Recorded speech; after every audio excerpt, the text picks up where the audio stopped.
بسم اللہ الرحمن الرحیم۔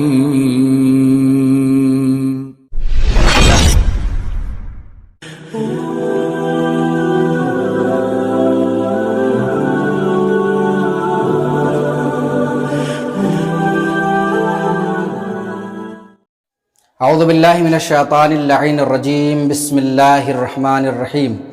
محترم ناظرین کرام، السلام علیکم ورحمۃ اللہ وبرکاتہ۔ مسلسل آپ حضرات کی خدمت میں حاضر ہوتے ہیں۔ اول ماہ مبارک رمضان سے اب تک مسلسل دعاؤں کا سلسلہ جاری اور ساری ہے، اور ہر دعا کے ساتھ ساتھ مختصر سی شرح بیان ہوتی ہے۔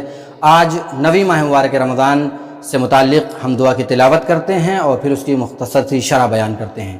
بسم اللہ الرحمن الرحیم۔ اللہم اجعل لی نصیبا من رحمتک الواسعہ واہدنی فیہ لبراہینک الساطعہ وخذ بناسیتی الی مرضاتک الجامعہ بمحبتک یا امل المشتاقین۔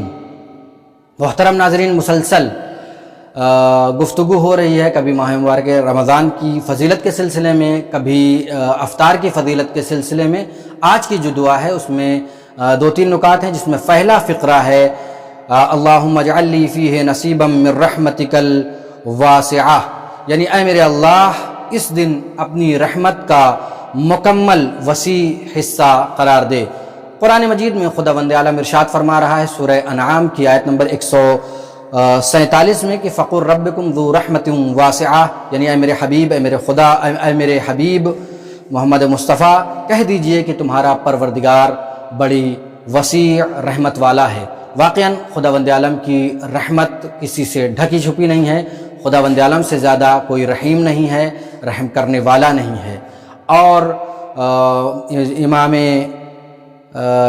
جعفر صادق علیہ السلام ارشاد فرماتے ہیں، بلکہ پیغمبر اسلام کی بھی حدیث یہاں پر موجود ہے کہ ان اللہ مئۃ رحمت انزل منہا رحمۃ واحدہ بین الجن والانس۔ آگے کافی طولانی حدیث ہے، لیکن چونکہ وقت کی قلت ہے لہذا میں اس کا ترجمہ آپ کی خدمت میں پیش کرتا ہوں کہ خداوند عالم کی رحمت کے 100 باب ہیں، اور جس میں سے خداوند عالم نے زمین پر صرف اور صرف ایک باب نازل کیا ہے اپنے مخلوق کے لیے، اپنے بندوں کے لیے، اور اس ایک باب کی برکت آپ دیکھیں کہ خداوند عالم کی رحمت کتنی زیادہ ہے کہ چاہے وہ خدا کا سرکش بندہ ہو، ناشکرہ بندہ ہو، یا جس طریقے کا بھی بندہ ہو، اللہ کی مخلوق ہے تو خداوند عالم کبھی اسے بھوکا پیٹ سونے نہیں دیتا ہے۔ بہت سارے فضائل ہیں اس رحمت کے سلسلے میں، لیکن اختصار کے ساتھ آپ کی خدمت میں بیان کر رہا ہوں۔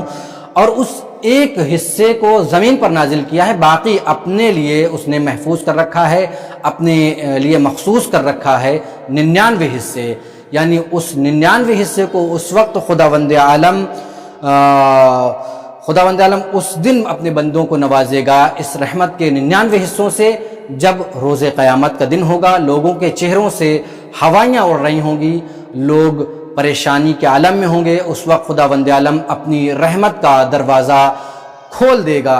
لہذا جب خداوند عالم اتنا رحمان و رحیم ہے تو ہمیں بھی چاہیے کہ خداوند عالم کے بندے بنیں، اور حقیقی بندے بنیں۔ خاص طور سے اس ماہ مبارک رمضان میں زیادہ سے زیادہ استغفار کریں، اپنے خداوند عالم کی بارگاہ میں عبادت کے لیے جائیں اور خداوند عالم کی عبادت کرتے رہیں۔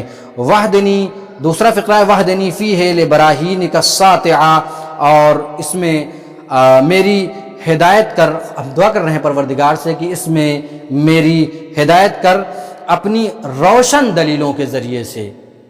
لہذا وہ روشن دلیلیں کون ہیں؟ خداوند عالم وہ 2 روشن دلیلیں ہیں، اور ایک اہل بیت ہے اور ایک قرآن ہے۔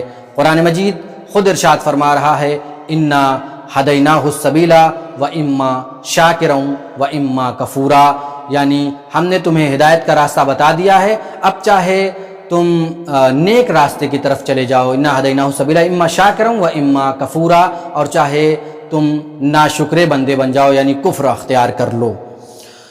اور اس طریقے سے اس ہدایت کو اب حاصل کریں۔